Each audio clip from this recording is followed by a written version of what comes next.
Welcome, welcome.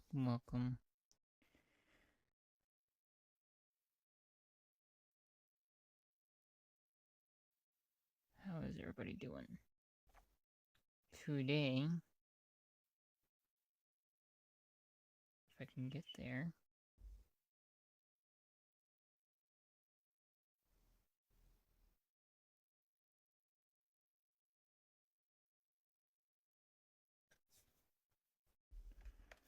behold, I stand at the door and knock. If anyone hears my voice and opens the door, I will come in to him and dine with him, and he with me. That is in Revelations 3:20. All right, I'm live on TikTok and Twitch. Twitch and TikTok don't intertwine, so if you do see something, I'll say it back into Twitch so they can hear what I'm saying.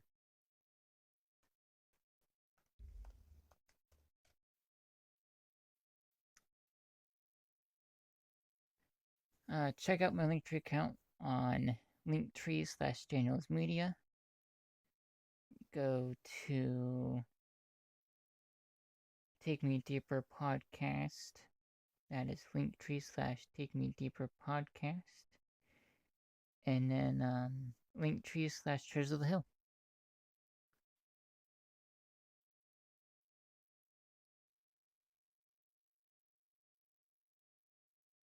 If you like the podcast and want to donate, you can ask where to do it on takemedeeperpodcast@gmail.com.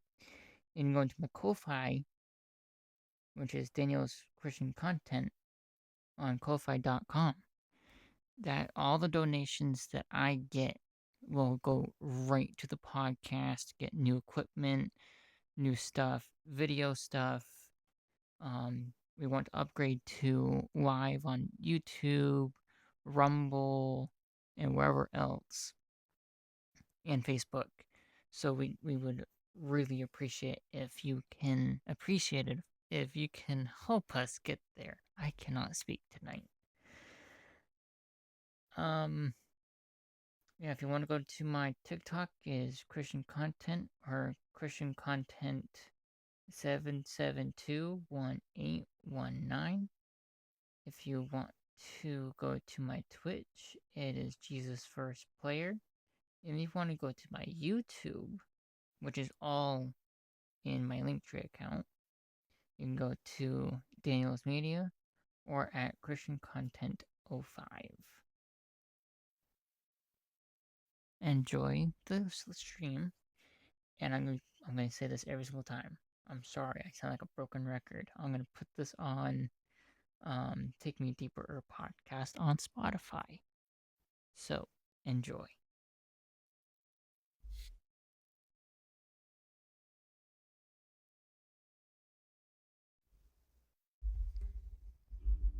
Jesus, won't you take me deeper into the very heart of God?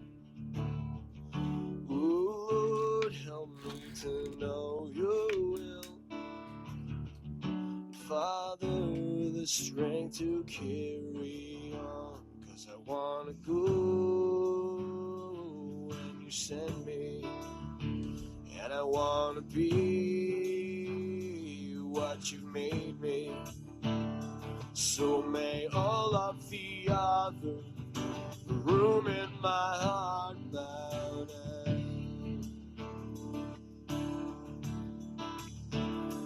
Lord, may all of the other room in my heart bow down. Welcome to the Take Me Deeper podcast. I am Casey Hill. And I'm Nate Dudley. Sweet. Here we are, podcast number 5. All right. We're rolling, people. We want to thank you for being here. We want to just let everybody know that they can contact us. So we're going to have a list of some things where we can get contacted in. Nate's going to read off the bulletin. And let's get this thing started. 4 July, weekly services, Sunday, 6:30 a.m., 8:30 a.m. 10:30 a.m. 6:30 p.m. is the junior and senior high youth group. Monday is the Arise meeting, and that happens at 7 o'clock. Wednesday evening, we have our 6:30 service. We also have a prayer group that's going on. Right there is a church at 5:15, so that's before the services start. We just did communion today for those of you who were there. That occurs the third Sunday of every month. So the Rogue Bluffs picnic and baptisms didn't happen today due to potential thunderstorms, so we didn't want to risk that. So that has been postponed for today, and we are going to try next week to do that service. So after the 12:30, everyone can go over to Rogue Bluffs and we'll do our baptism there. Monday, the 21st, is the Arise Potluck and Testimony Night. And coming up, we still have on Sunday, August 17th at 10 a.m., we have the outdoor worship and pig roast. So that'll be a good time. Bring a chair and food to go with your pig. I think one thing that we noticed the last time is nobody brought barbecue sauce. I mean, it's good, It was good. but you need Sweet Baby something. Ray's. Yeah, gotta have something. And whatever you want to drink, water or soda or some kind of juice or Gatorade. I think the Gatorade would have been awesome last year. So that is pretty much it for the announcements. But I also wanted to remind everybody on where to find this podcast. We have a SoundCloud account. Take Me Deeper. So if you search Take Me Deeper, which is a hyphen ER. that should pop right up, and you can follow that. Take Me Deeper on Facebook. On Facebook, Yep. which is a page which is hopefully going to be more interactive than it has been. I would really like to encourage those of you who are listening to not be scared of the Facebook. It doesn't have to be a bad thing. It can be used for God's glory. Yeah. We also put it on our Jonesport Home Bible Study on Facebook. So there's two different places to find it on Facebook. Right. Every once in a while, I'll post like a question or something like that, kind of like a grab the audience kind of thing out there. It's not just the podcast that we're posting, but, I'll say, hey, I'm thinking about this. What do you guys think about it? Right. Like, that's a really good opportunity for all of you to write in, tell us what you think about that topic. So I'm really hoping you get a little bit more of a group feedback kind of thing. Yeah. Well, we're really curious to know like who's actually listening, where you're listening from, comments about the podcast. Like if there's things that you liked and things that you didn't like, write in. It's not necessarily we're going to make any drastic changes, but at the same time, we're not feedback is always good because we're still learning. We're not above criticism or anything like that. We actually enjoy that quite a bit. Just keep in mind, we're not going to change the whole format. It's not going to be a revolutionary thing. Like we're not just going to just etch a sketch everything that we're doing right now. The thing that everybody needs to know is we do this for almost 2 hours. And when my wife edits this, she can take it down to about an hour and a half. And that's cutting out all the blank spaces and the ers and the and things like that. Yeah. So just know that we can tweak here or there, but we don't want to be adding so much time that people are not going to want to listen to this. So there's that. We also are going to be posting to the church website. Last week there wasn't one because we forgot to bring in the thumb drive. This week there should be two going up. So you can get caught up if that's how you listen. And the email. We also have an email address, which is takemedeeper@gmail.com. It doesn't have the hyphen ER. It's just take me deeper podcast@gmail.com. For those of you who are less likely to use Facebook, use the email address and write into us that way. That should be fine, right? Yeah. I mean, for those of you who are scared of the Facebook, you can use a regular old email address. There's plenty of ways to get in contact with us. We can always figure out ways to make that more accessible. There are ways that we can make those things. And if you need help finding those things, if you're asking somebody else, if someone's asking you how to get somewhere, help plug them in. I also wanted to mention certain people use different platforms to listen to podcasts with, like Spotify, iHeartRadio, Apple, iTunes, or whatever. Right. All of those services are going to end up costing us money. So here's a pitch, everyone.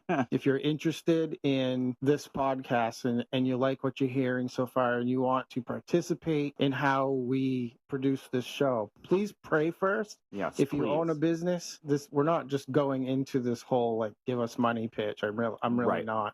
But we do want this to go out to as many people as can hear it at Mhm. some point. As things start to progress, if we're getting good responses and people are interacting with us, it would be kind of fun to get on some other platforms, and that's going to cost us money. If this is And going it's to a be lot of time. it's a lot of it is a lot of time. It takes a whole week just to do this one episode, and we're just doing this in our spare time. We Right. also have our own jobs and Yep. and family obligations and that sort of thing. So anyway, it's just something to consider. If you own a business, you want us to give you a little shout out and say like, hey, so and so is sponsoring this episode, give us a buzz. Give us a buzz. And we'll work something out. That would be fun. And I would love to promote brothers and sisters that own your own business. We want to get your name out there. That would be amazing I to agree. just get the word out for people. I also wanted to remind you guys one more time, and I'll do it again probably in the next podcast. Those of you who are in home fellowships, we'd love to hear who you are and whose home fellowship you're a part of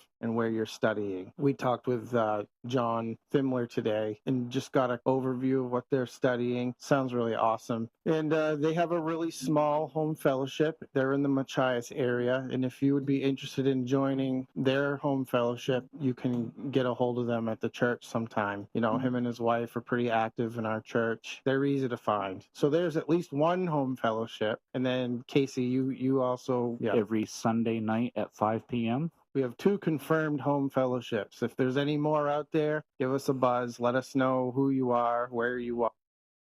You reached. Honestly, I don't know where all the home Bible studies take place, but I know that there's quite a few out there. So it would be a really good thing to somehow, almost like a directory, do it in a safe way.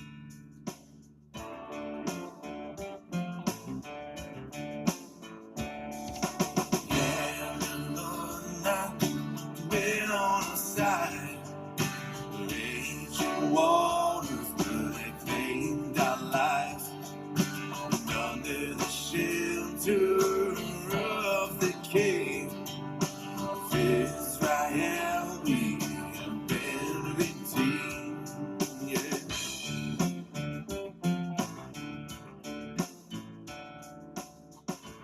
To start this podcast, before getting into the word, it's something that we've wanted to do is talk about current events. Mm-hmm. So I'm going to bring up a current event, and I want to be as careful as I can with it, but on the other hand, it made me extremely angry. You can read it in headlines, and a lot of times you can read the headlines and you don't even have to read the article because you know exactly where they're going to go. I've already seen the headlines, but then I heard it on the radio. They had a little news clip. The news report started with 86% of Republicans that voted for Donald Trump at the beginning of this whole term. 86% supported the capture, I guess is the best way to say it, to find illegal immigrants and put them back in their home place, wherever that may be. So deportations. 86% supported Donald Trump. And then they said, but now the report is out that only 46% of Republicans support Donald Trump and the deportations. And I thought that was kind of a wicked low number, to use a main term. They named the reason, and the reason they named was people in the United States are angry because now factory jobs and field jobs do not have workers. And instantly my mind went to slavery. I'm not even going to use Republican Democrat. I'm going to use conservative liberal. If you have the liberal thought, if you're listening to this podcast and you have a liberal thought that we need to have illegal immigrants in the United States to work fields and factories, or if you are a conservative and you have liberal friends, you need to point out to them that that's racism. I mean, I hate using the word racism because there's only one race. That can be another discussion for another time. But if we're going to use the word racism, you're bringing people in here from wherever, they're just crossing the border, and the only thing that they're good for is working fields and factories. What nationality in the world Or ethnic group. in the world anywhere, would it be okay for anybody to ever say, well, hey, welcome to here. You're only good to work in fields and factories? I was extremely angry when I heard that on the radio. And I mean, like, they didn't even hesitate. There was no hesitation. Now we have all these fields and factory work that need to get done, and we don't have anybody to work them. There's all kinds of people looking for work right now. There's all kinds of. I raked blueberries when I was 14 years old. I think we've gotten ourselves as a nation to a point where we've taken all that for granted. And those are jobs that are now considered beneath us because we do have the cheap immigrant labor that does that. People are hard workers, and there's no question. 100%. And most of the money that they make, they're sending it back home for their families. So there's all of that. Here's the thing. If they're not supposed to be here, then they shouldn't be. Is that not called slave labor? It kind of is, right? Because we're taking advantage You're taking advantage of a situation. You're not supposed to be here, but since you are, we'll make you invisible. But there's also there's a lot of nuance to this because there is a literal program that our government sponsors where people can come over with work visas but that's legal, and they've waived that as far as there's people that they've been in communication with our government and they've made this arrangement. Can we come and work for you for a certain amount of time? Yep. And then we'll go back, right? So that's an agreement that our government made with certain people to come over here, and all of that is completely legit. I don't have any problem with that. When I worked at Denny's, we had Canadians working at different Denny's in Maine, and we had 3 Canadians working at the Ellsworth Denny's. Right. They were here on a work visa. They were just kids, but that was the whole point. They had a program for these teenagers. At the time, they were just trying to get them to be thinking about work. Mm-hmm. And at the time, Maine just needed people to come down and work and get trained. That's completely legit. Yeah. And it gets really muddy. You start getting called, all the typical names that you expect, like you're racist, you're a bigot, and that's why I didn't want to use that word. People that claim to be Christians, you're so you're not compassionate. You don't really care about them. And it's quite the opposite, because I don't think that they deserve that treatment. I don't either. But if you reverse the process, if you say that we're Mexico, right? You cannot go into Mexico and do what Mexicans are doing up here. You cannot. They'll put you in jail. Yeah, if you cross the border, you will be in prison. It's so weird. Like some of the left, they make these big protests and all that, and they talk about how unfair we're treating our citizens that aren't really our citizens because they came over here without permission. And then they get mad when we send them back. And then the fact that we have an actual process for how to come into this country and become a citizen, I don't understand why that isn't utilized more, or it's not considered more virtuous to do it that way. It's crazy, man. I just don't understand.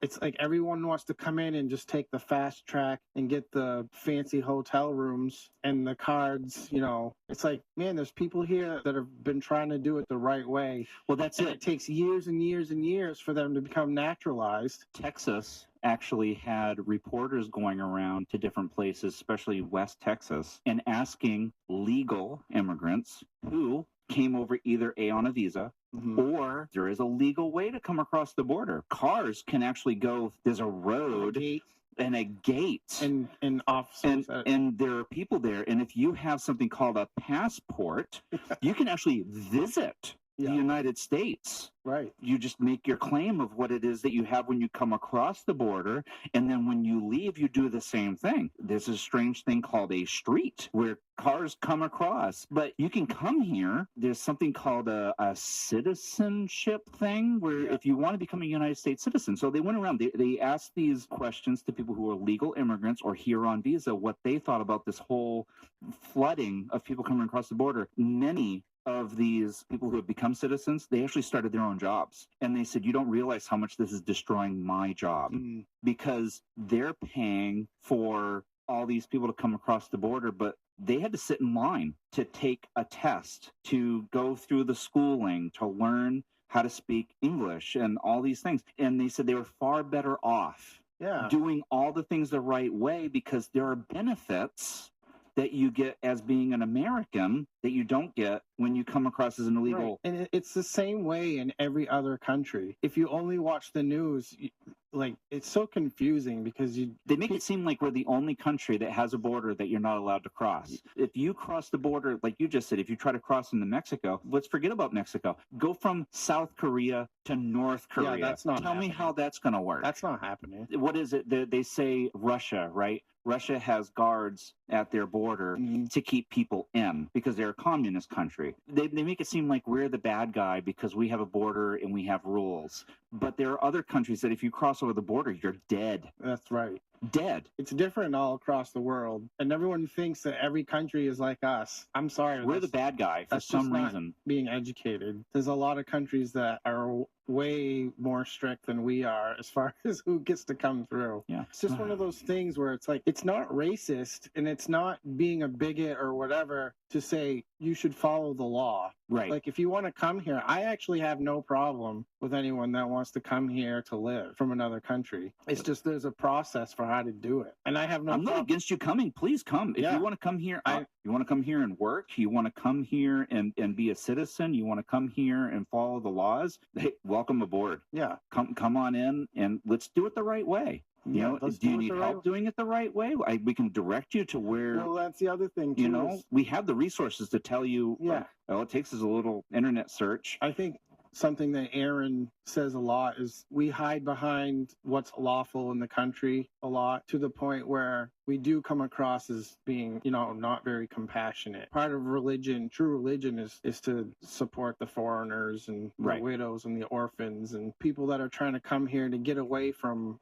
a bad situation to make some money. It's not necessarily a bad thing. But the problem is when they're being shuttled over here in the millions. Think about the economic strain that community that they're all coming into is going to cause, right? If you have a small city on the border that is made to manage about 65,000 people, and then you've got 100,000 plus people coming through, you know, in the course of just a couple months, and this is actually happening. This isn't just me making up numbers. These towns cannot support the amount of people that are coming in. They just can't do it. It's not me being mean. I'm not a bad conservative man because I say you guys shouldn't come in. People shouldn't come in over the border. I'm not a bad person just because I'm a conservative and I don't think we should have illegal aliens here. I mean, it costs money to have them come over. It's a drain on our economy. It's a drain on our healthcare system. Here's the thing. The government thinks that they should be in charge of footing the bill for all this. I agree. You know, the church being as benevolent as it is, if we really believed what we say, we could probably more than handle the immigration crisis. If people were over here with legitimate reasons, I think a lot of the charity that happens in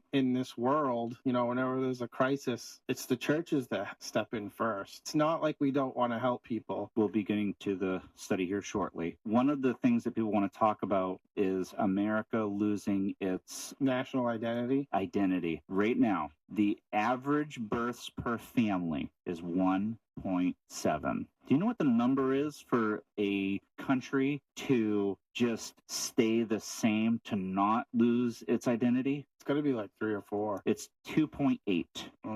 Do you have know to have at least 2 kids. Other nations that are flooding through our border, because it's not just Mexicans, Right. a lot of those other nationalities have a birth rate of 4. In less than 15 years, if this continues, we will not be America anymore. Right. Everybody wants to talk about identity. Oh, you're just being the... No. If you just let people come in, things are going to change drastically. Our laws are going to change drastically, and you will see your freedoms go right out the door. Our nation has only been a nation for 250 years next year. Did you know no other nation has made it this far and kept its identity? A lot of the other countries have had, you know, massive changes in leadership, you know, like Russia. They were ruled by the czars, which was a king. Right. And then they went to a communist model. So that was like an Etch-a-Sketch moment. They had to wipe the slate clean and build. Right. That's what I mean, is we have not had a clean, wiped out slate. And that's actually built into our Constitution. It is. Basically gives us permission to rise up and start over if we feel like our own government is becoming too oppressive. Yeah. So basically where I wanted to go with that is Not saying anything. is just we need to be learning history. You need to be looking things up. You need to be digging really, really deep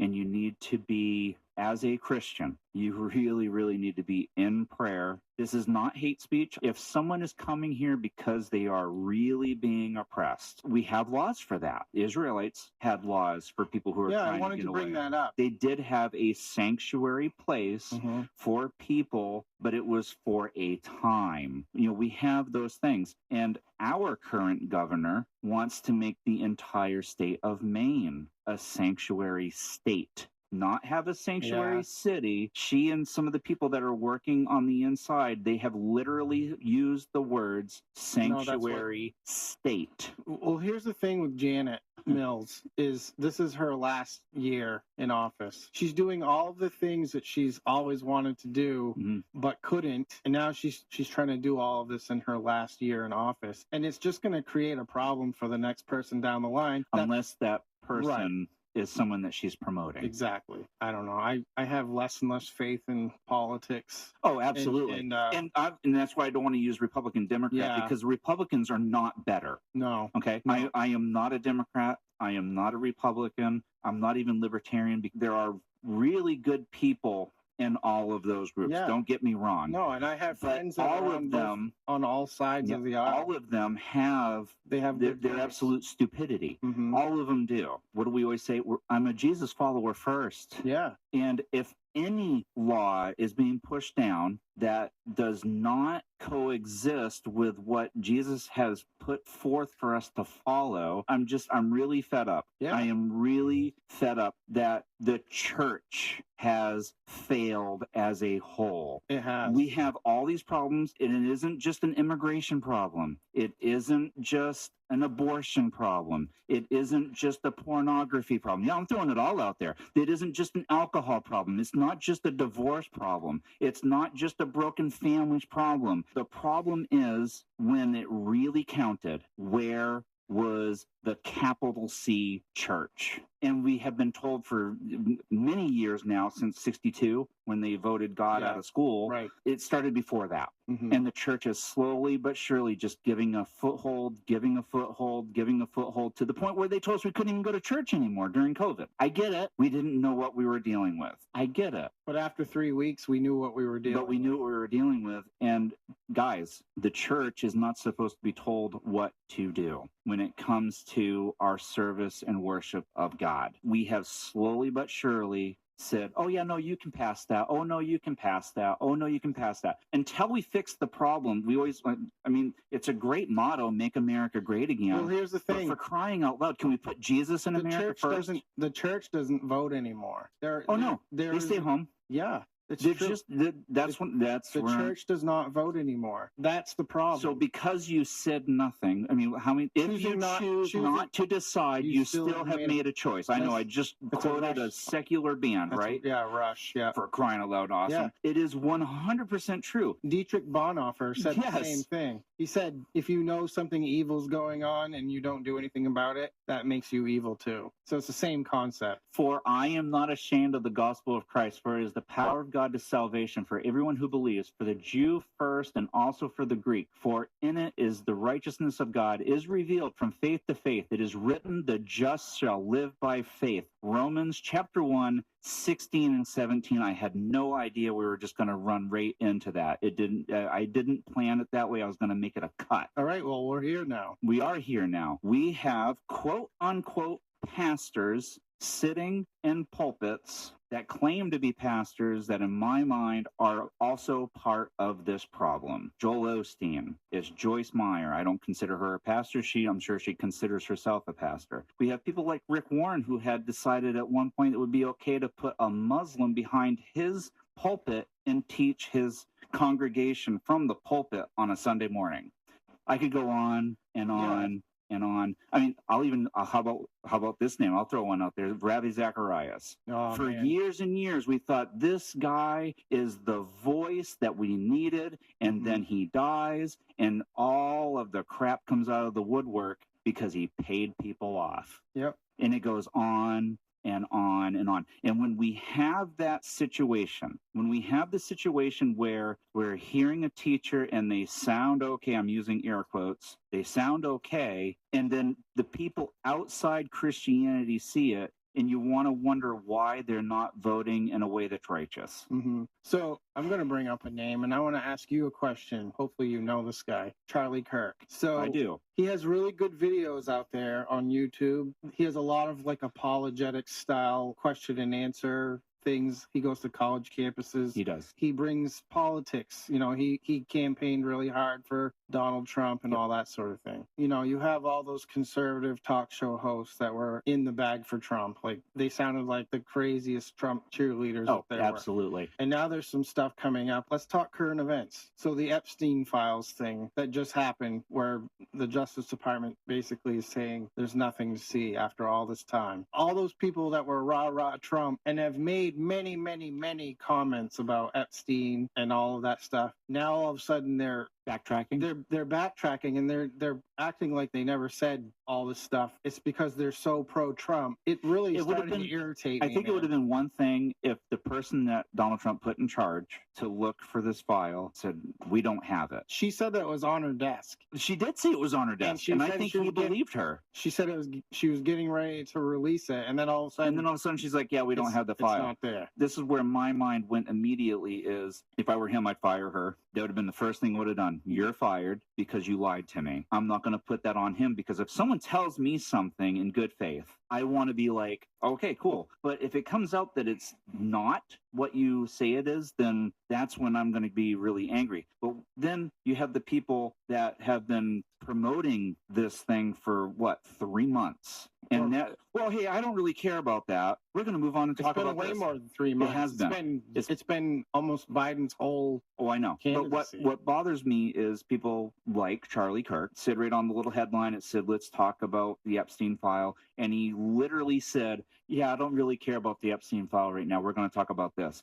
Yeah, that's a cop-out. I don't like that, because here's the first thing I thought of is Trump is on the list. That was also one of my thoughts. So is he on that list? And at this point, I'm not. Does it really not exist? I'm not convinced that he's not on the list. Right. But then you have two different things. You have the Epstein list and you have the Epstein file. Yeah. The Epstein list is just people that Epstein knew, and the Epstein file is supposed to be one that actually has people going to the island, and they're exchanging the two. So nobody knows are we looking for the file? Are we looking for the list? Will someone just please tell us the truth? And that's why I have a problem with the Republican Party. This goes so beyond Republican and Democrat. Exactly. It implicates the royal family. It's everywhere. And it's probably so here's my theory about federal politics. You can be a really good politician in your state, and you can have very godly characteristics and that sort of thing. But by the time you're ready to enter the national race, you want to bet they have everything they can find on you, and they're going to use it against you. I think people that finally do end up in national politics are probably being blackmailed in some way. I think that, when you're getting involved in that system, there's probably a lot of elbow rubbing and handshaking going on. Oh, absolutely. And there's definitely... Your seat is coming up, Nate. Yeah. I'm going to vote a certain way, but you can vote the other way so that your voters see how you vote, so you can get those votes. Then when my seat's up, we'll do the same thing, but you're going to vote the other way, and I'll vote the other way, so my voters will vote for me. You can't tell me that doesn't happen, because I have watched Democrats and Republicans. You can try, Michael, if you can.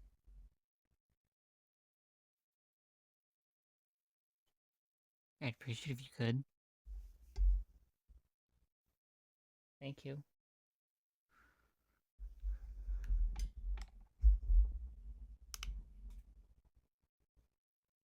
Because I have watched Democrats and Republicans vote weird ways, and then they get reelected. And it's like, wait a minute, they didn't vote that way for 3 years, or however many years they're sitting in their offices. I don't know. It drives me nuts, because the whole election season and all the pro-Trump people, there are commentators out there, like when you listen to them, like Howie Carr, I'll say his name. Sure. He's so in the bag for Trump. He goes to Mar-a-Lago. He eats the fancy food, and they talk, he has Trump on his show. And it's like, but Howie Carr also, he used to have, Ann Coulter on his show all the time. And then there was some falling out. I didn't even don't know who she remember. was for a few years. But She actually changed her mind about Trump at one point. She wrote a stupid book about In Trump We Trust, which is blasphemous. yeah.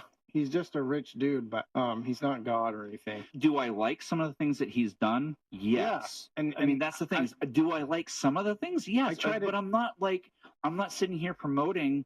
We don't get a choice.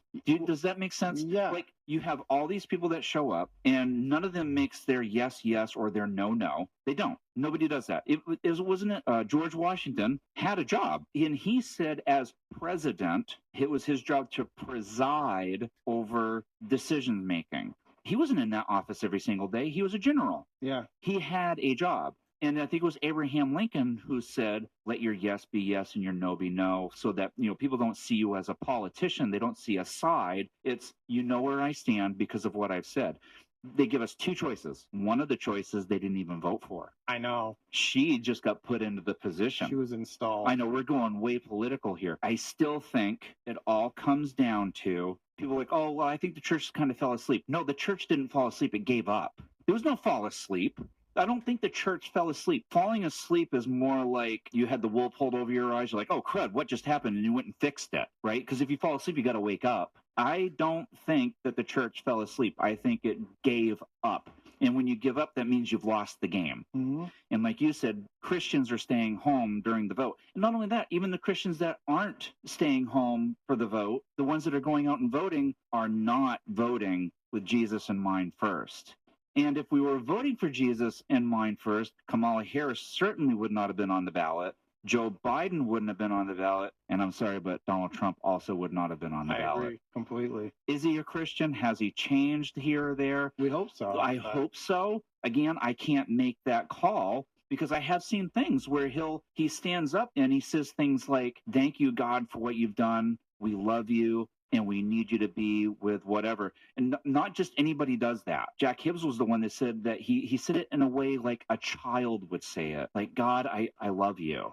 So that's weird. Well, he did survive an assassination attempt. And he did survive an assassination. That definitely brings you closer to your maker, right, than you've ever been. I'm not holding Donald Trump at some high pedal. He is a man. He is. He's just and like you said, he's just a rich dude. And I try to tell people, like, I did not vote for Donald Trump. I didn't. I voted for policies that I agree with more. Right. Because I think they line up more with. And I didn't just vote against Kamala Harris, but I did. I did vote against Kamala Harris. Because of her policies. She didn't run to get there. No, that was the first one. She didn't run to get there. And her policies are completely out the window. Well, no, thank you. I'm very anti-socialist and communist. Really?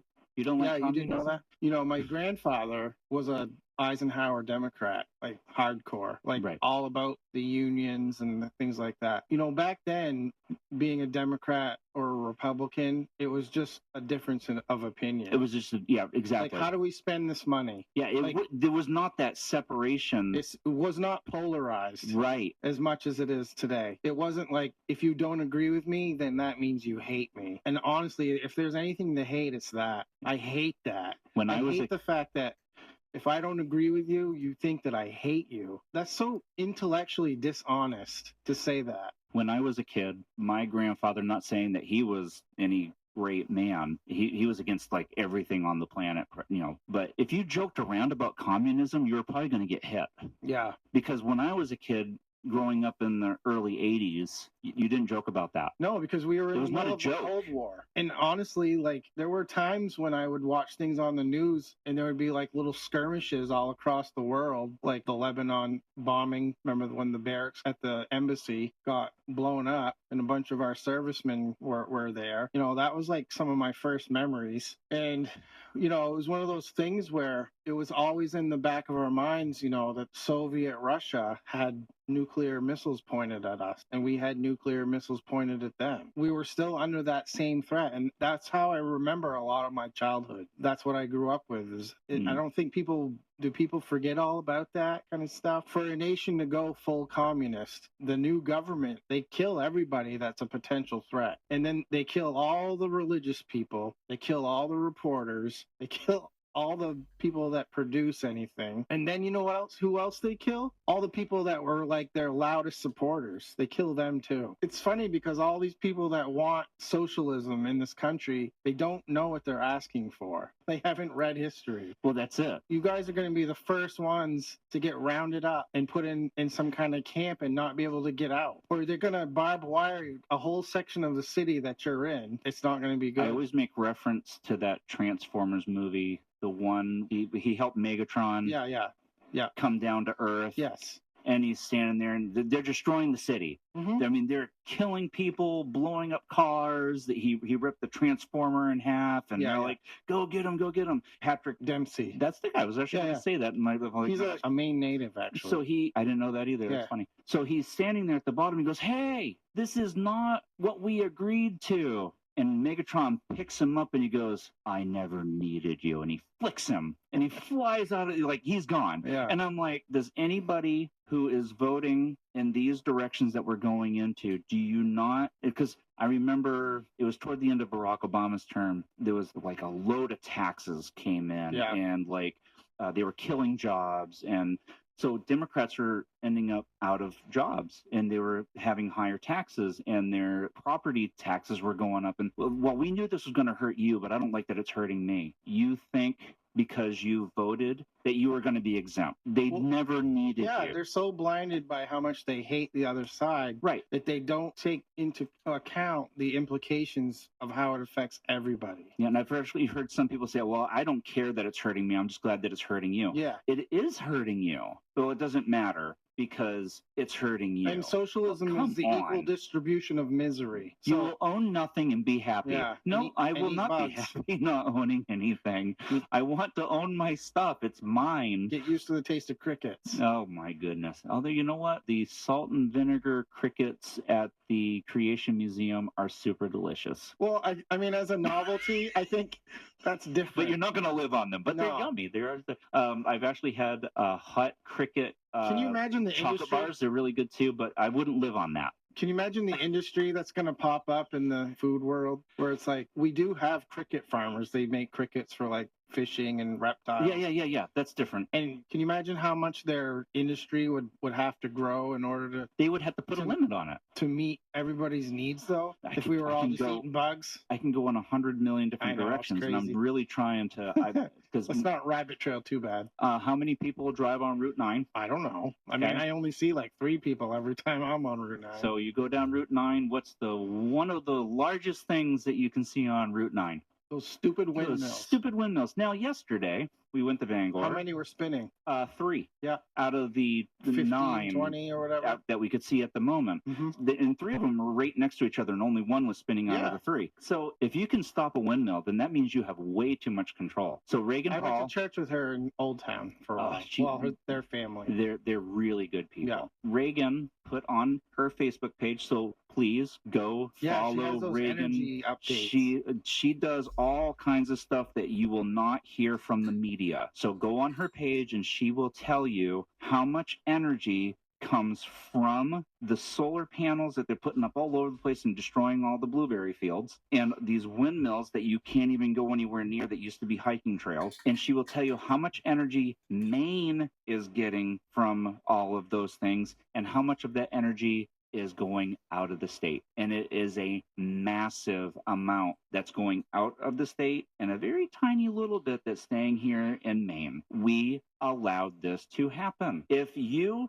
stayed home and you did not flip your paper over, if you went out and voted and you only voted for governor and representatives and then you put the paper in, but you didn't flip that paper over that said, do you want windmills and all those things, you are part of the problem. Oh, Casey said that I'm part of the problem. Yes, you are part of the problem. I always flip my paper over and go, no. Do you want a bond? No. I don't want to spend any more money. I don't think the state needs any more of my money. And we have pastors, air quotes again, that are standing in these pulpits and they are promoting the exact same thing. They're promoting communism and socialism because they say, well, here in X, they promoted communism. No, they didn't. It only lasted for a short period of time. And if you look at history, before it was the United States, when they came over here on the Mayflower, when they came over here on their ships and they got to like Jamestown and all those places, William Bradford actually wrote that they did a communal living and it started to shut down because everybody was sharing. People were not having children. Only some people would work because they didn't have to work because everybody was putting in. He said in his journal, when the leaders got together and said, this is bad, we're not growing, when they made it so that you could harvest your own wheat, you could harvest your own corn and take care of your own animals, they saw families grow, they saw people working, and it was a working system. Did they have to do it for a short period of time? Absolutely, because they weren't going to survive winters. They had to hunker together and work together. But then people got comfortable. You have the same thing happening today. You have pastors that are standing in the pulpit telling people not to vote. I have seen it on YouTube. You can go look it up. Pastors all over the place telling their congregants, you don't have to vote. This is not how Jesus would do this. No, Jesus told us to be involved in our communities. He told the people whose face is on the coin, pay taxes. If you're going to tell people they should not be involved in government, then you're doing the exact opposite of what 16 and 17 says about not being ashamed. Because if you're going to keep your voice down and you're going to shut up, are you then being ashamed of the gospel? Are you being ashamed of the things that you've been taught? We're not told to be quiet. Right. And I think I'm so frustrated. If you can't tell, I'm so fed up. You know, by having this conversation, we're basically inviting people to have a discussion with us. And, yes. And therefore, we have to be able to defend ourselves based on what we believe. Whereas if you don't talk about it, then you can't be questioned, and therefore you don't have that guilty conscience because you just got that little static thing going on. Right. Everything's fine. You know, there's not going to be any drama if you don't say anything. Aren't we considered the preserving agent in the world? The Christians are. We're the salt and the light. If we didn't speak up and say, hey, this is something's wrong, then they would just do whatever they wanted. They, as in the ruling class. You know, the fact that we're actually in the way saying, no, you might want to hold off on that. Yeah. Let's talk about this. And there are definitely people that get angry because they don't like the fact we are that preserving agent. We always have to butt in and have our say and poo-poo on their grand ideas. It doesn't that speak? I wasn't even thinking about going this far, but 18 and 19. Mm-hmm. Romans 1, 18 and 19. For the wrath of God is revealed from heaven against all ungodliness and unrighteousness of men who suppress the truth in unrighteousness, because what may be known of God is manifest in them, for God has shown it to them. What that's saying is, we know. If you're working unrighteousness, you know that. Yeah, and it's saying everybody born has an innate knowledge that there's a God. Right. And something's wrong and something is right. Yeah. So Will Cass, he was hanging out in a nursery. The kids were playing with toys. He said all of a sudden, this 4-year-old got mad and picked up a giant Tonka truck. And this one was made out of steel. And he held it over his head and he was going to slam this Tonka truck down on this unsuspecting other 4-year-old. And Will saw it happen way before it happened, and he jumped up and grabbed the toy, and the kid looked at him like, I can't believe you just did that. Will goes, if you ever want to see sin in action, put a bunch of 4-year-olds in a room and see what happens. Yeah. Because everybody was wanting to say, oh, people are basically good. No. I have birds in front of my house that do not coexist. I have sparrows, I have crows, I have cardinals, I have robins, and I have a squirrel and a whole bunch of other birds. And the sparrows, they will be spread out 5 feet from each other, eating their own seeds, and then all of a sudden a sparrow will attack another sparrow that's nowhere near it because he wants it all to himself. Mm-hmm. We live in a fallen, disgusting situation, and we see it, but yet we want to say, no. So suppress truth in unrighteousness. Yeah. And we have pastors doing the same thing. We have Joel Osteen doing it. We have Joyce Meyer doing it. We have Benny Hinn. Who was the guy? Jonestown. Can't remember. Something Jones. Yeah. The list goes on and on and on and on. When you suppress the truth, you don't have to question why we live what we're experiencing. Mm-hmm. What do we keep doing? We do what Israel did, right? They had their judges. And what did they say? Well, we don't have a king.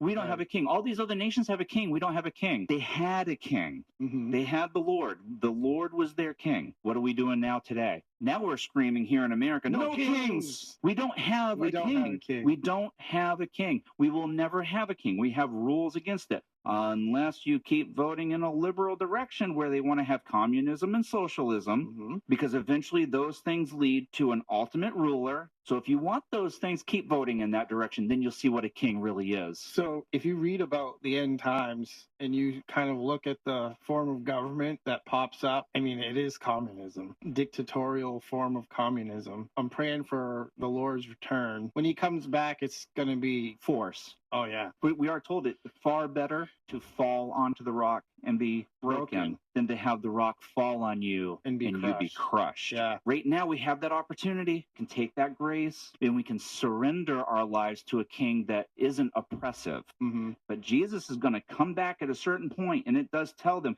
that he will make people bow down. Oh yeah.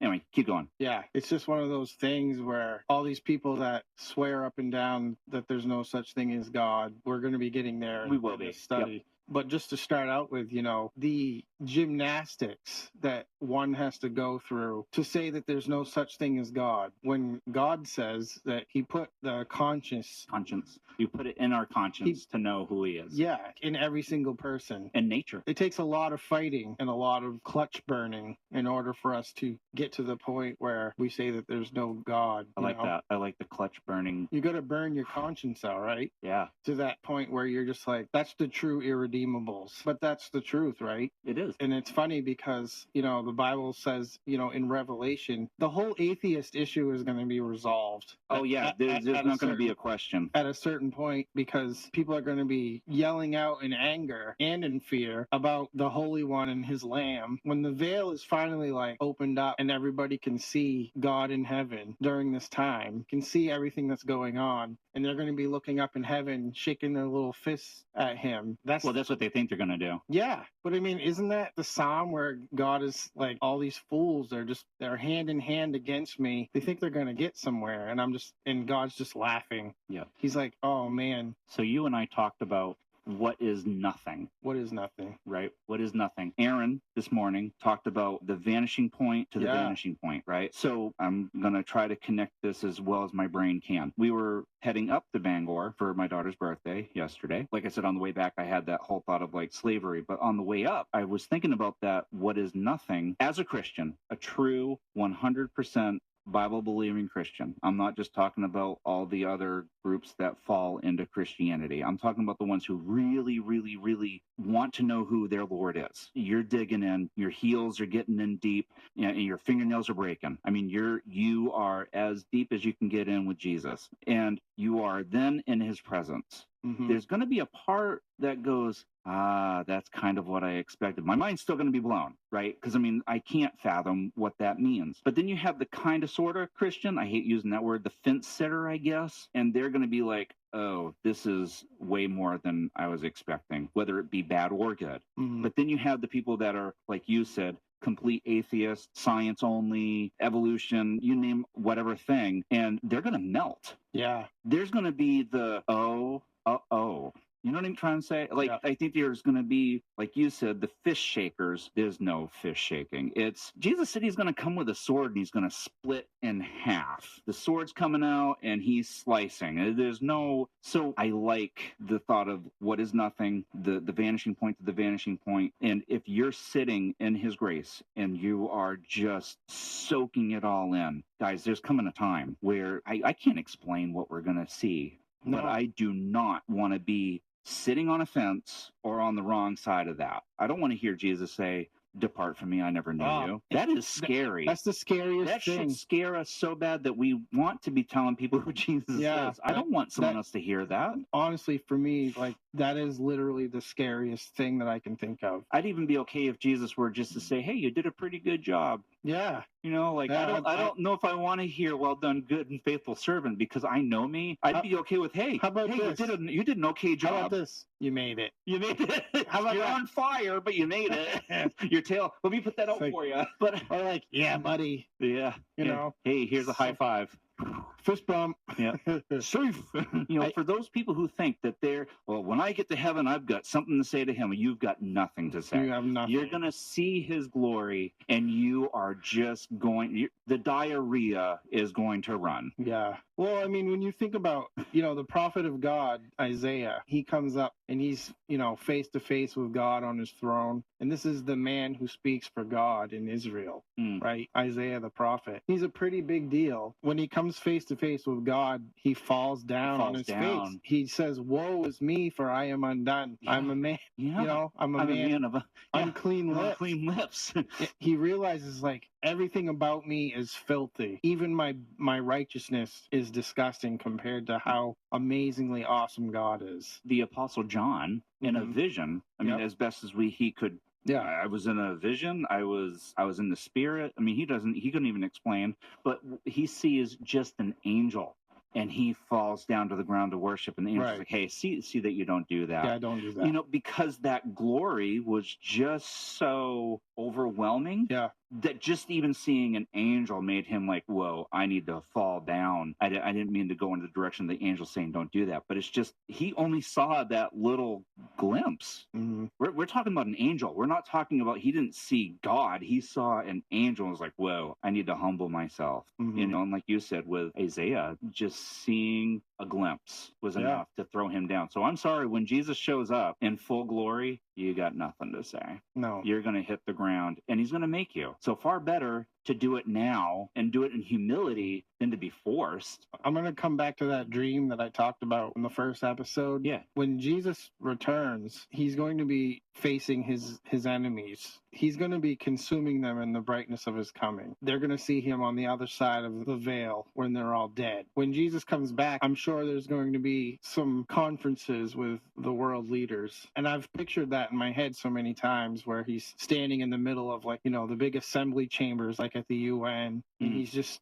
standing there at the dais. He's just looking at all the different representatives from all the nations that are left. I just have this image in my head of them all, what you said, melting like wax. Yeah. Like falling to the ground, and just like, you have to admit, like when you see God face to face, you have to admit who you are and what you've done, how awesome he is. He has every right to judge man for what they've done. Yeah, I don't think the first words that are going to come out of your mouth are, "I can't believe you did this to me." No, that glory is going to take the most hardened, disgusting person and turn them into an infant. Yep. And they're just going to spill the beans. Mm-hmm. And back on to verses 16 and 17, I think about the verse that talks about teachers being held at a higher standard. Do you consider yourself to be a teacher of God's word? I don't care who you are. I don't care what religion you belong to. The word of God says you are held at a higher standard because of those that you have taught. Jesus said, "Hey, if you turn someone in the wrong direction, it was better for you to drown in the lake." Right? Mm-hmm. So these teachers are, and I'm going to be blunt. These teachers are going to get theirs. Oh, yeah. I don't have to go after them, like, physically. I can warn people not to listen to them. Yeah. Don't listen to Kenneth Copeland. Don't listen to Joel Osteen. Burn his book. Don't listen to Joyce Meyer. Don't listen to Benny Hinn. If you hear of a false teacher that's on the radio, if they say something that's just really total, turn it off. Don't go after them physically. Just warn your friends and your family and tell them why. Pull out something that they've said. Search it up. You can listen to some of these teachers, and you can go through the Bible. There's searches. If you go to your olive tree on your phone, you can type in what they've said. And if you cannot find scripture to back it up, goodbye. These teachers will get theirs. And we always want to be like, "Oh, but God is not working fast enough." Oh, God is working. He has his own timetable anyway. A timetable. Yeah. And I promise you, these teachers that have done wickedness, like Jones, what he did in Jonestown with all those people that died from drinking cyanide and that he poisoned over a certain amount of time, he got his. Yep. And those people that had to suffer those things, I don't know. I don't know where they were in their minds. I don't know where they were in their hearts, but I'm telling you, he got his. Yep. And he's going to get his, because there's a second death that we've talked about. Don't want to be there either. No, that's one time is good enough for me, guys. So no, they're going to get theirs. Yeah. But just don't be swayed. If you hear something that you're not 100% sure on, go talk to Aaron, man. He's a great reference to go and like, hey, I heard this thing by this certain so and so, and search it up. You've got the world at your fingertips. This is the strangest time in life right now. But I also say, like, be careful out there because there's a lot of AI. Yes. My goodness, you know, we've covered a lot in just this one episode. we really have. We started out angry about. Oh, I'm super furious. Angry about, and it all ties immigration. in. And it all ties in. Mhm. It really does, because somebody somewhere was ashamed to stand up for Jesus and what is right. Yep. For I am not ashamed of the gospel. For it's the power of God. Guys, where do you find yourself standing right now? I know this is going to end soon because we're really starting to taper out. Where do you stand? You need to ask yourself that every single morning. Wake up and say, man, where do I stand today? Yeah. Get on your hands and knees and put your face to the floor and just cry out. Absolutely. Man, my heart's breaking right now. Yeah. Like I started this out really, I was angry, but my heart literally is breaking. There's an emotional thing happening, and I'm suppressing it. Where do you stand? I'm getting ready to start a Bible study here in another hour and 20 minutes ish, and I don't know where that's going to go. We're doing Jude tonight. Ooh. Yeah, we're going to go through Jude. We finished James. We're going into Jude. I did that on purpose. I wanted to get the two brothers out of the way. Jesus' brothers. I figured that was a great place to go. Was James, Jude. But where is your heart? Where's your relationship? What is your love for Jesus? I think that now, more than ever, we need to know that, because it's becoming harder and harder to be a Christian. Yeah, with because the way that things are going. They're arresting people in the UK now for. They're arresting people in Canada. Pastors have been arrested in Canada. Yeah, for preaching Jesus on the street. It used to be in other countries, if you were preaching Jesus, they would just arrest you. But now in other countries, they're just killing them. Yeah. They're not even giving you a chance. Before, when you had to go to prison, it was like, oh, well, then I'll just preach to people in prison. But now they're just killing them. Right. But that's been the thing. But that's been the thing forever. But, we in the Western world, we've had relative freedom for quite a few hundred years now. That's all starting to change back. The East is starting to dominate the West again. So I'll say it this way. It's time to wake up, church. It is. We talk about a revival. We don't need a revival. We need an awakening. We need people to wake up. Mm-hmm. We fell asleep, and then 1962 things got really stupid, and then 10 years later abortion went through the roof, and now it's not even a thought. And I think as a nation we have completely seared our conscience, right? Right, exactly. We burned it out, like you talked about, the clutch burning. And it's like all these pastors out there just want people in the seats. So they have a very seeker-friendly message. I have issues with stuff like that. Right. Because on the surface, it's like, what's the problem with that? Right. Right. If you're drunk, go to church anyway. Got in a fight with your wife, go to church anyway. Right.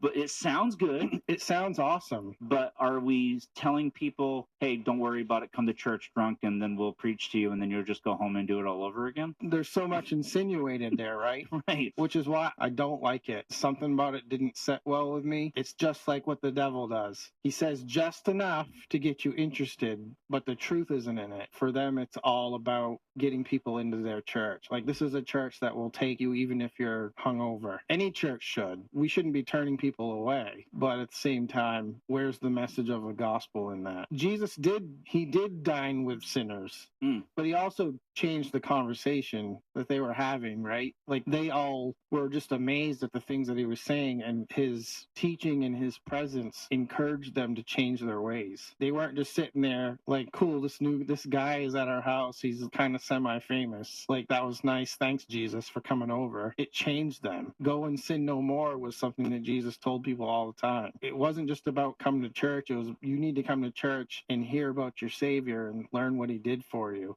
Right. And let that change you, and not just be comfortable coming to church with a hangover. You should be walking in feeling guilty for that. Yes. Right? You should be. Walk in feeling guilty. But leave being healed. Leave being healed.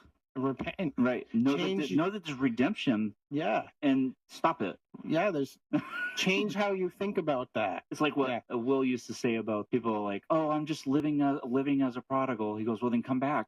That's how we know you're a prodigal. Yeah. You're not a prodigal when you're out there doing the living. You're just a sinner. You're just a sinner. When you come back, then you're the prodigal. Then we know you're the prodigal. Yeah. because the prodigal wasn't until he came back. Right. I was just kind of, in my mind went in a funny place. There's a song, and I'm just going to read a couple of the lyrics. There's a leak in the boiler room. The poor, the lame, the blind, who are the ones that are kept in charge? Killers, thieves, and lawyers.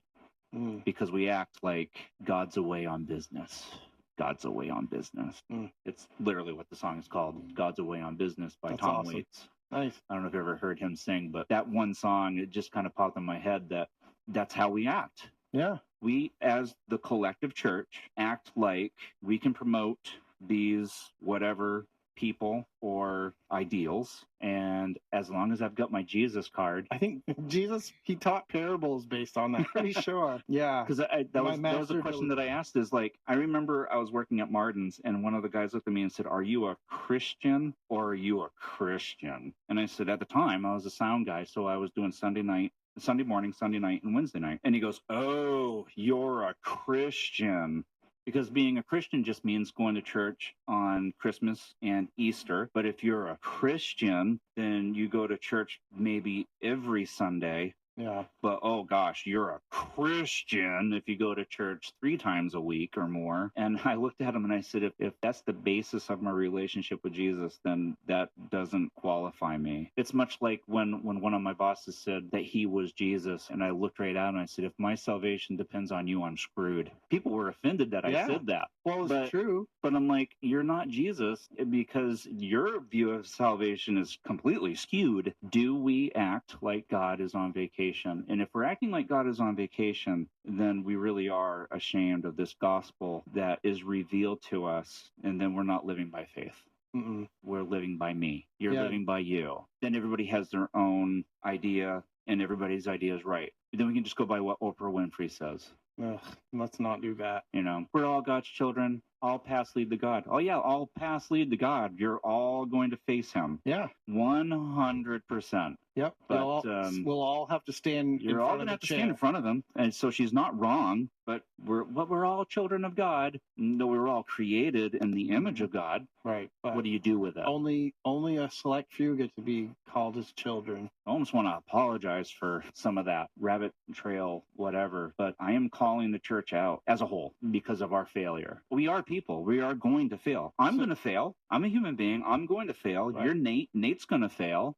Whatever. That's a minute by minute decision whether or not, I'm going to make a wrong decision or whatever. But can we not let it be a failure that we just go, well, I'm a Christian and that gives me the right to sin. Can we wear the Christian label the way they did in Acts? They were called Christians, but that meant little Christ. That was demeaning.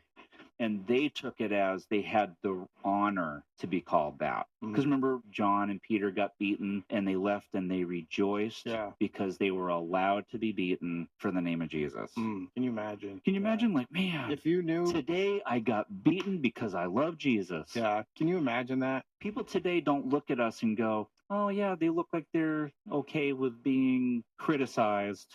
I mean, that's as bad as we get here in America for the most part. I know we're still kind of running along here, but if we do want revival in our nation, it has to start with each individual first. We have to wake up. Casey has to wake up. Yeah, like we have to. There's a lot of things that we have to realize that we're wrong about. There's pride. Right. I think pride is a huge thing for all of us. And I'm not saying everything I've said here is 100% correct. I'm just observing and making a discernment on what I'm seeing and decisions that have been made that have fallen to where we are. Yeah.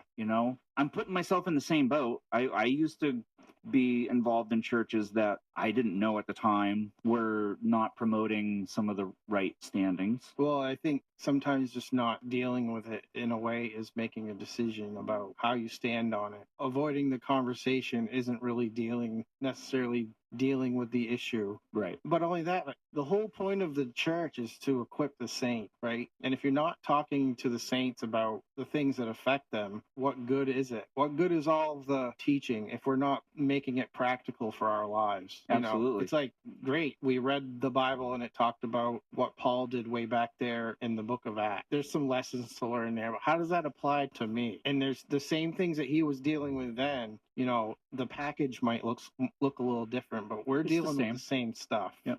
James 4:13, come now, you who say tomorrow or today, we will go to such and such a city, spend a year there, buy and sell, make a profit, whereas you do not know what will happen tomorrow, for what is your life? It is even a vapor that appears for a little bit of time and then vanishes away. Instead, you ought to say, if the Lord wills, we shall live and do this or that. But now you boast in your arrogance. All such boasting is evil. Verse 17, therefore, to him who knows to do good and does not do it, to him it is sin.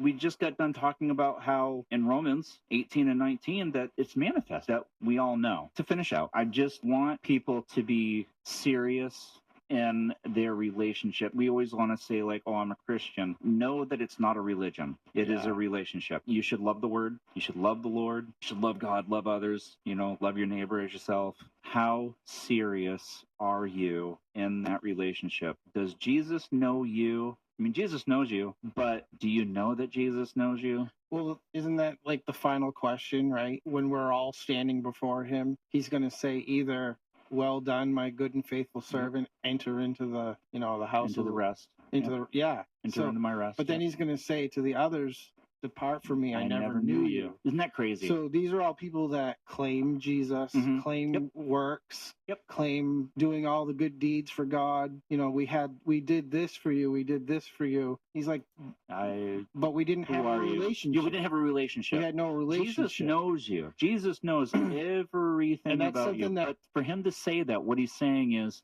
are we friends?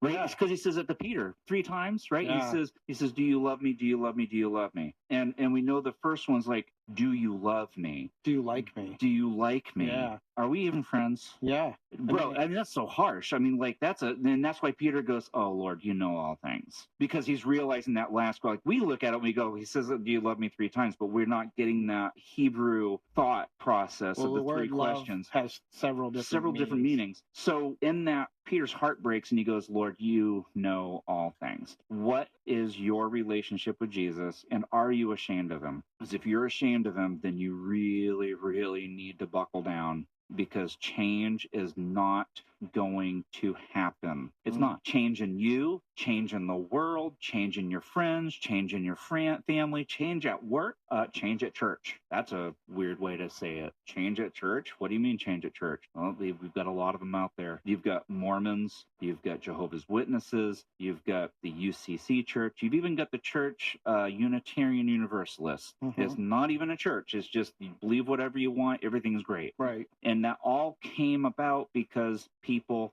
gave up. Yep, I agree. It's time to wake up. Yeah. Get ready. Get ready. Jesus is coming. Yeah, Yeah. that should be the banner that we're carrying, that Jesus is coming.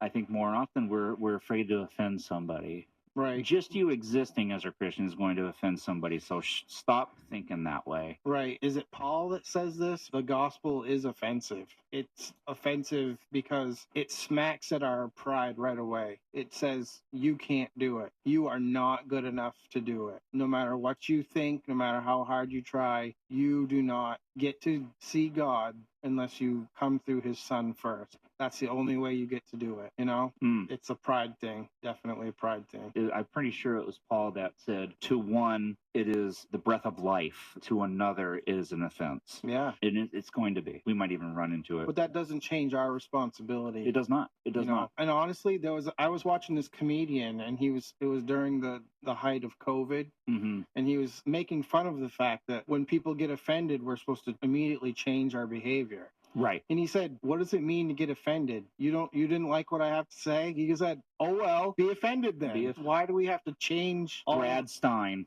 Is that who it is? Brad Stein said, only the people who don't have the truth get offended. If you're offended at me, then you're just offended at the truth. Yeah. Because if I have the truth, I'm not offended. You can't offend someone who has the truth. Right. Because the truth is the truth. If I say 2 + 2 is 4, let's just go to the basics. There are people out there who say 2 + 2 isn't 4. It is 4. I just read in Proverbs, when you rebuke a righteous man, he gains knowledge. Right? So he's not offended. Yet you rebuke a fool. Nothing changes. Nothing changes.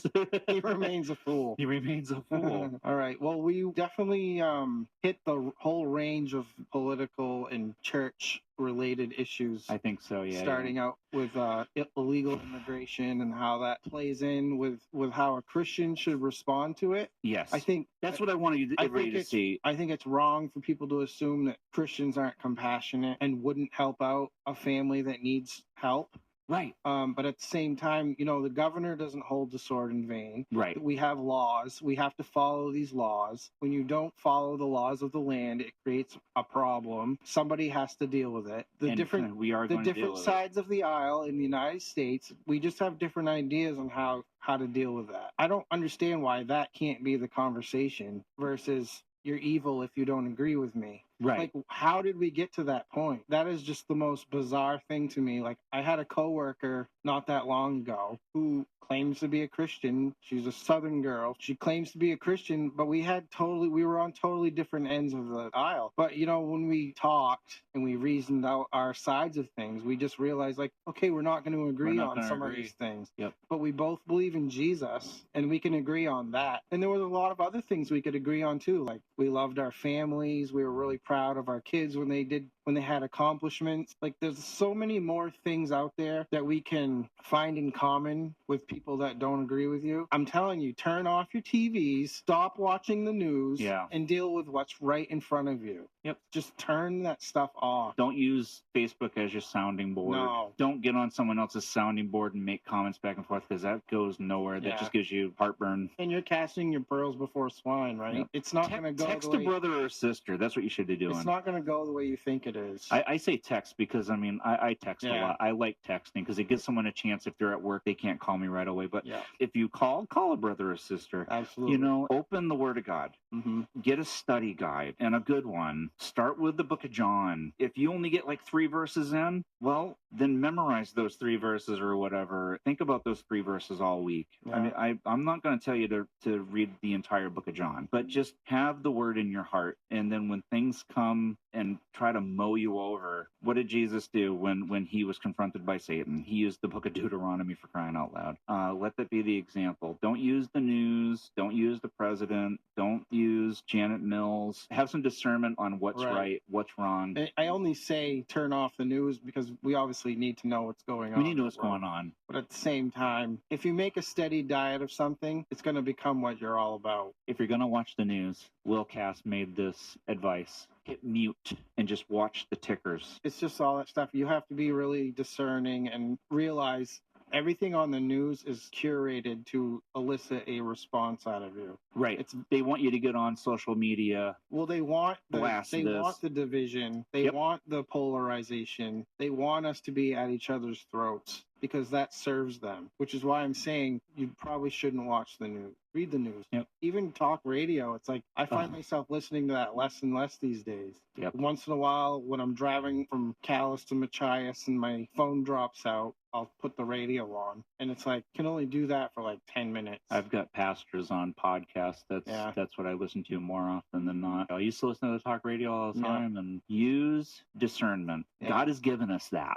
For sure. And it's given to you by the Holy Spirit, and that is a free gift. That is absolutely free to every single one of us, and it's a resource you never have to question. God is good. He is. And he's doing awesome, amazing things. Don't look at what Donald Trump's doing wrong. Don't even look at what Governor Mills is doing wrong. God is on the throne. Yeah. We should never be ashamed of our faith. Right. Because it's right. Mm-hmm. So if there's anything that we can leave you on, it's that. It's trust in the Lord, be a voice, vote righteously, and act for your community. One of the pastors would say, love God, love people, live radically. And I love that. So live radically. Get out there, because people already think you're not. Might as well prove it. Might as well prove it.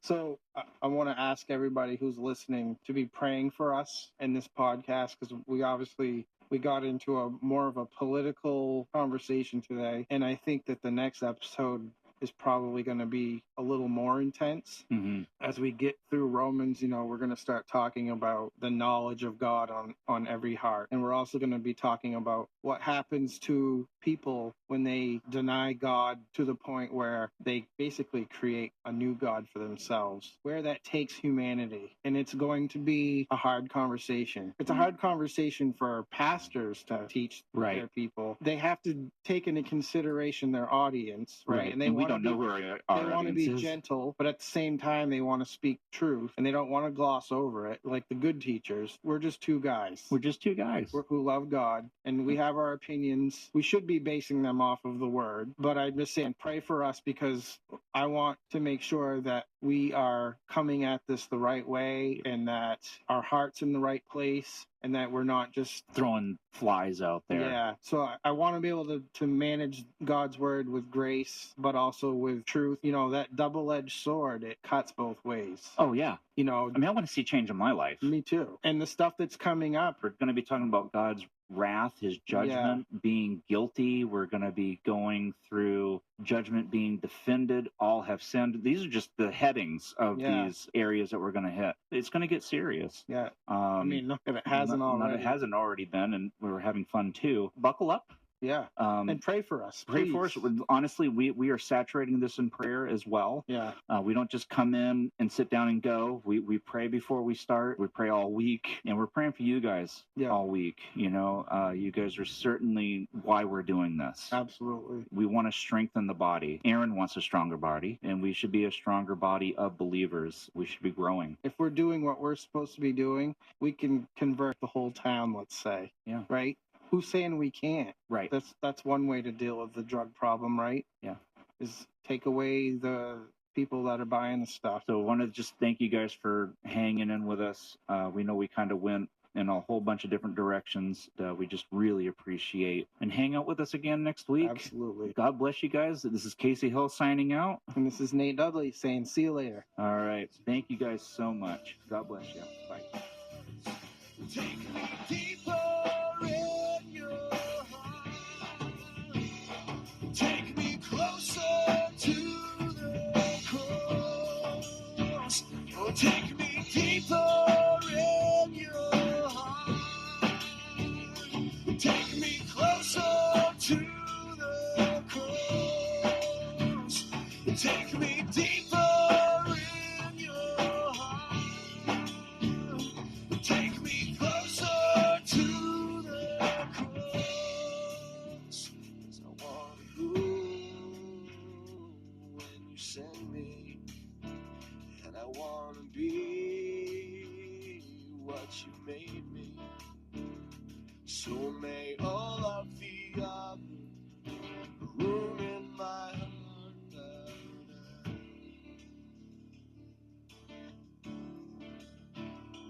Lord, may all of the other room in my heart bow down.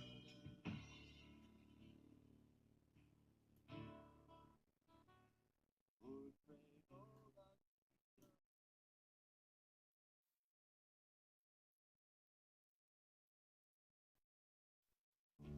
Jesus.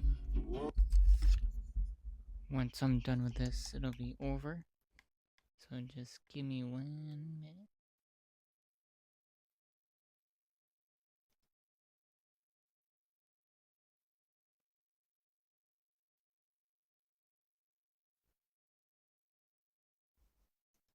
There we go. So yeah. Thank you for watching. Thank you for liking, and following. You guys have a good night. And, I'll stream tomorrow if I can. So, have a blessed day.